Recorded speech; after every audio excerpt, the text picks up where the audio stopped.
8월 27일 하루를 시작하는 말씀입니다. 오늘 본문은 이사야서 36장 전체입니다. 본문이 좀 길어서 제가 1절로 3절까지 읽고 그리고 21절 한 절만 읽겠습니다. 히스기야 왕 14년에 아수르 왕 산헤립이 올라와서 유다의 모든 견고한 성을 쳐서 취하니라. 아수르 왕이 라기스에서부터 랍사게를 예루살렘으로 보내되 대군을 거느리고 히스기야 왕에게로 가게 하매 그가 윗모수도 곁 세탁자의 밭 큰 길의 섬에 hil기야의 아들 왕궁 맡은 자 엘리아김과 서기관 셈나와 아삽의 아들 사관 요아가 그에게 나아가니라. 21절 그러나 그들이 잠잠하여 한 말도 대답하지 아니하였으니 이는 왕이 그들에게 명령하여 대답하지 말라 하였음이었더라. 아멘. 이사야서 1장 1절에 보면 이사야가 활동한 시대가 우시야, 요담, 아하스, 히스기야 왕이 활동하던 시기임을 밝히고 있습니다.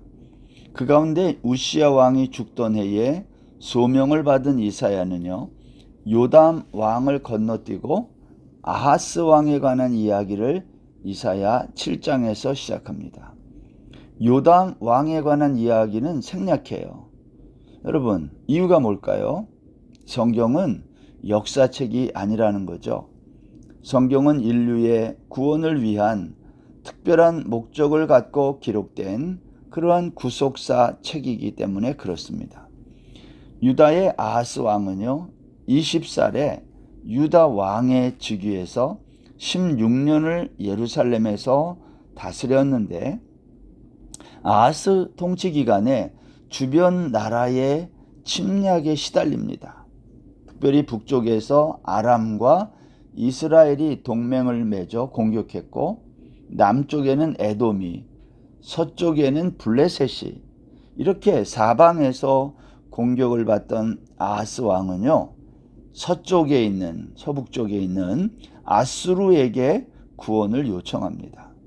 유다의 청원을 받은 아수르가 유다를 아람과 이스라엘로부터 처음에는 지켜주거든요. 그러나 이후에 아수르는 아람과 이스라엘을 차례로 다 점령해가지고 나중에는 유다도 침략하는 거죠.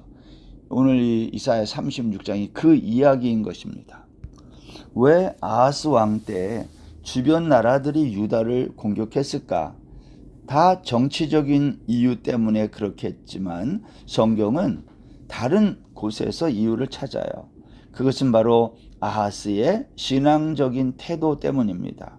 아하스의 악한 행위. 열왕기하 16장에 가면 아하스는 다윗과 같지 않다 그랬어요. 정직하지 않았고 우상 숭배의 길로 행했던 것입니다. 성경은 아하스의 마음이 숲이 바람에 흔들리는 것처럼 흔들렸다 그랬어요.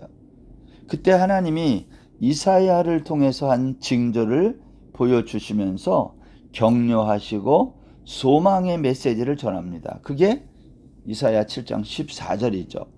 그러므로 주께서 친히 한 징조를 너희에게 주실 것이라. 보라, 처녀가 잉태하여 아들을 낳을 것이요 그의 이름을 임마누엘이라 하리라. 이사야를 통해서 하시는 말씀이 유다왕 아하스에게 소망이란 세상에 힘있는 자들이 아니라 멸시와 조롱 가운데 말구유 위에 오신 예수 그리스도가 될 것이다 라는 겁니다. 성경은요, 유다의 멸망 이야기를 하면서 메시아의 오심을 이야기해요. 이것은요, 성경이 단순히 이스라엘의 역사 이야기가 아니라 이스라엘의 멸망하는 이러한 이야기를 통해 이 땅에 오실 예수 그리스도를 증거하는 구속의 이야기임을 말하는 것입니다. 이제 오늘 본문에 등장하고 있는 이제 36장과 37장에 나오는 이제 히스기야 왕에 관한 이야기입니다. 아버지 아하스를 이어 히스기야는 25살의 왕이 되는데 첫째 해에 아버지 아하스가 우상 숭배로 더럽혀진 성전을 16일 동안 깨끗하게 하고 성전 정화 사업을 실시합니다. 온 백성이 히스기야의 이와 같은 일들을 기뻐했어요.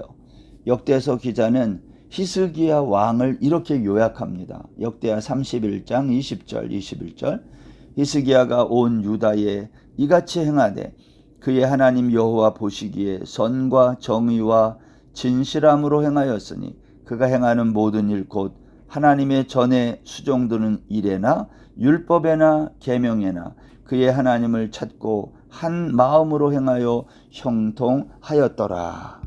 그런데 여러분, 히스기야가 이런 개혁 운동이 마칠 무렵 왕이 된 지 14년째 되던 해 아수르가 다시 유다를 공격해 온 것입니다.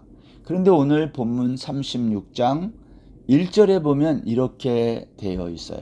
히스기야 왕 14년에 아수르 왕 산헤립이 올라와서 유다의 모든 견고한 성을 쳐서 취하니라. 우리가 주목해야 되는 말이요, 유다에는 모든 견고한 성이 있었는데 그것을 산헤립이 쳐서 취했다라는 이 말입니다. 오늘 이사야서 36장에 아수르 왕 산헤립이 공격하러 왔을 때 유다의 모든 견고한 성을 쳐서 취했다라는 이 말 속에서 우리가 봐야 될 것은 무엇인가? 유다는 여전히 자신들의 견고한 성을 하나님보다 더 의지했다라는 말이에요. 아수르의 산헤립은요, 유다의 견고한 성읍이 당시에 46개가 있었는데 그걸 포위하고 다 점령한 다음 유다의 가장 중요한 성읍 라기스를 점령하고 항복을 요구한 겁니다. 그리고 랍사게라는 사람을 통해서 유다가 신뢰해서는 안 되는 두 가지를 말해요. 첫 번째가 뭐냐? 애굽이었습니다. 오늘 본문 6절에 보면 보라 내가 애굽을 믿는도다.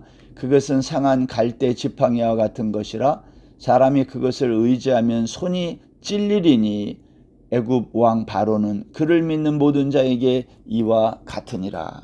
너희는 애굽을 의지하지 말라. 그건 허무하다는 거예요. 두 번째는 여호와 하나님을 의뢰하지 말라는 거예요. 랍사게의 논리가 이런 겁니다. 너희가 신뢰하는 하나님이 참 신이시라면 왜 애초부터 예루살렘 성전 안에서 아하스의 우상 숭배를 허락했느냐는 거예요. 처음에는 우상을 허락하다가 이제 와서 제하여 버리는 것을 보면 너희가 의지하는 여호와에게 문제가 있다. 그러한 논리였습니다. 오늘 본문 7절입니다. 혹시 네가 내게 이르기를 우리는 우리 하나님 여호와를 신뢰하노라 하리라마는 그는 그의 산당과 제단을 히스기야가 제하여 버리고 유다와 예루살렘에 명령하기를 너희는 이 제단 앞에서만 예배하라 하던 그 신이 아니냐 하셨느니라. 8절입니다. 그러므로 이제 청하노니 내 주 아수르 왕과 내기하라. 내가 내게 말 2,000피를 주어도 너는 그 탈자를 능히 내지 못하리라. 여러분, 랍사게의 말은요 거침이 없습니다. 10절에 보면 이렇게까지 말했어요. 내가 이제 올라와서 이 땅을 멸하는 것이 여호와의 뜻이 없음이겠느냐. 무슨 말이에요? 이게 하나님의 뜻이라는 거예요. 여호와께서 내게 이르시기를 올라가 그 땅을 쳐서 멸하라 하셨느니라 하니라. 여러분, 이때 유다의 엘리야김, 셈나, 요아가 이게 다 유다의 대표자들이죠. 히스기야 왕을 도와서 나라를 섬기던 이 대표자들이 랍사게에게 말하는 거예요. 우리가 아람 방언을 아니 그 방언으로 당신의 종들 우리에게만 말하고 백성에게는 말하지 말라고 그렇게 부탁을 해요. 그때 랍사게가 뭐라고 말합니까? 12절 이하에 랍사게는요 아람 방언으로 말하지 않고 백성들이 다 알아듣는 유다 히브리 말로 12절부터 이렇게 말해요. 랍사게가 이르되 내 주께서 이 일을 내 주와 내게만 말하라고 나를 보내신 것이냐? 너희와 함께 자기의 대변을 먹으며 자기의 소변을 마실 성위에 있는 사람들에게도 하라고 보내신 것이 아니냐 하더라. 이에 랍사게가 일어나서 유다 방언으로 크게 외쳐 이르되 너희는 대왕 아수르 왕의 말씀을 들으라. 14절 왕의 말씀에 너희는 히스기야에게 미혹되지 말라. 그가 능히 너희를 건지지 못할 것이니라. 여러분 무슨 얘기인가요? 오늘 랍사게는요, 오늘 유다 백성들을 협박하고 회유하고 있는 거예요. 16절 말씀, 히스기야의 말을 듣지 말라. 아수르 왕이 또 이같이 말씀하시기를 너희는 내게 항복하고 내게로 나오라. 그리하면, 너희들이 항복하면 너희가 각각 자기의 포도와 자기의 무화과를 먹을 것이며 각각 자기의 우물물을 마실 것이요 내가 와서 너희를 너희 본토와 같이 곡식과 포도주와 떡과 포도원이 있는 땅에 옮기기까지 하리라. 랍사게는 오늘 본문 20절에서 이렇게 또 말했어요. 이 열방의 신들 중에 어떤 신이 자기의 나라를 내 손에서 건져냈기에 여호와가 능히 예루살렘을 내 손에서 건지겠느냐 하셨느니라 하니라. 여러분 랍사게의 이 말은요, 협박도 있고 회유도 있고 정말 교만하기 짝이 없는 거죠. 그러니까 아수르가 그 당시에 얼마나 막강한 힘이 있었는지를 보여주는 거죠. 유다 백성이 믿었던 여호와 하나님은 무기력한 신이라는 것을 지금 증명하고 있는 거예요.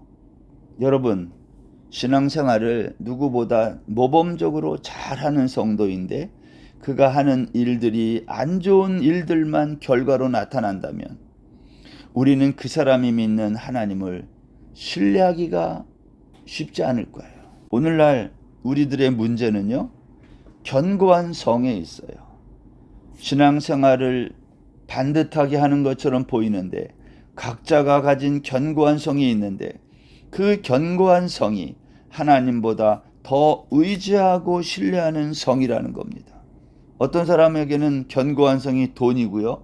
어떤 사람에게는 건강이고 어떤 사람에게는 사상일 수 있습니다. 히스기야의 종교개혁은 성공적이었어요. 그러나 여전히 유다의 견고한 성읍, 이것은 히스기야의 든든한 후원자였던 것 아닐까. 하나님이 오늘 우리에게 말씀하는 거죠. 나와 견고한 성읍 가운데 너는 어느 것을 선택할 거냐는 겁니다. 사랑하는 여러분, 하나님만을 신뢰하고 의지하는 저와 여러분 다 될 수 있기를 주의 이름으로 축원합니다. 기도하겠습니다.